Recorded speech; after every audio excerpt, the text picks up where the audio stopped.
নমস্কার দর্শক, পুরাণ কথায় আপনাদেরকে স্বাগত। আমি আজ চলে এসেছি দীঘার জগন্নাথ মন্দির। আমরা যে প্রধান দরজা আছে সেই দরজা দিয়ে ঢুকে যাচ্ছি। এটা আমাদের মন্দিরের ভেতরে প্রবেশ করার জন্য। আর একটি দরজা যেটি আছে সেটা বাইর হবার জন্য। আপনারা দেখতে পাচ্ছেন যে মূল চূড়াটি পেছনে আছে। আমরা সামনের দিকে এগিয়ে যাচ্ছি।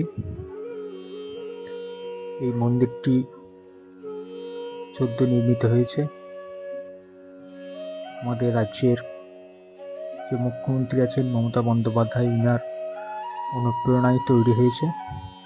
সামনে যে একটি স্তম্ভ দেখতে পাচ্ছেন, এটি ধর্মস্তম্ভ স্থাপন করা হয়েছে। আমাদের মূল যে তিনটি মন্দির আছে, প্রথমে এটি হচ্ছে আমাদের ধর্মস্তম্ভ। এই মন্দিরটি ভেতর দিয়ে আমরা প্রবেশ করছি। এগুলো এখন সবই কাজ চলছে। এটা আমাদের প্রথম এই মন্দিরটা প্রবেশ করছি। এগুলো এখন সবই কাজ বাকি আছে, সদ্য উদ্বোধন হয়েছে। এই মন্দিরটির পর আরেকটি মন্দির পড়বে। সামনেই দেখতে পাচ্ছেন। ওই মন্দিরটি প্রবেশ করার পর আমাদের প্রধান মন্দিরটি পাবো। আমরা ঢুকে যাচ্ছি দ্বিতীয় মন্দিরটিতে। দেখুন, এগুলো সবই পুরীর জগন্নাথ মন্দিরের আদলেই তৈরি হয়েছে। এগুলো এখন সবই তৈরি হচ্ছে। বাঁদিকে দেখবেন কালো শ্রী নারায়ণ মূর্তি রয়েছে। এখন সবই তৈরি হচ্ছে, লাল কাপড় দিয়ে ঢাকা আছে। এবার সামনেই যে মন্দিরটি দেখছেন, এটি হচ্ছে আমাদের জগন্নাথ দেবের মূল বিগ্রহটি এখানে রাখা আছে।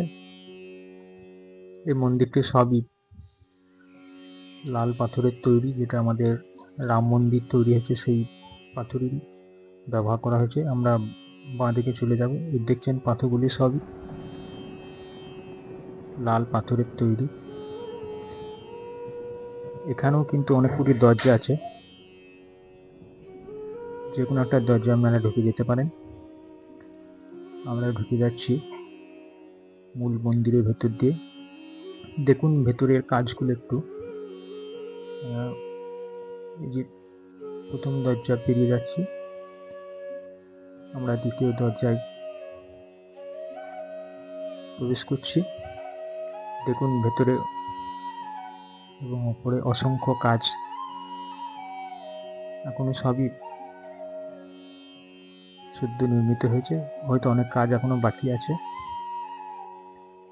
আমরা মন্দিরের ভেতরে প্রবেশ করছি। আপনারা দেখতে পাচ্ছেন সামনে জগন্নাথ দেবের মূর্তি আমরা দূর থেকে দেখতে পাচ্ছি। আপনারাও দর্শন করুন, পারলে ঘুরে যাবেন। দীঘার মন্দির খুবই সুন্দরভাবে নির্মিত হয়েছে। সকলেই দর্শন করুন, ভালো থাকুন।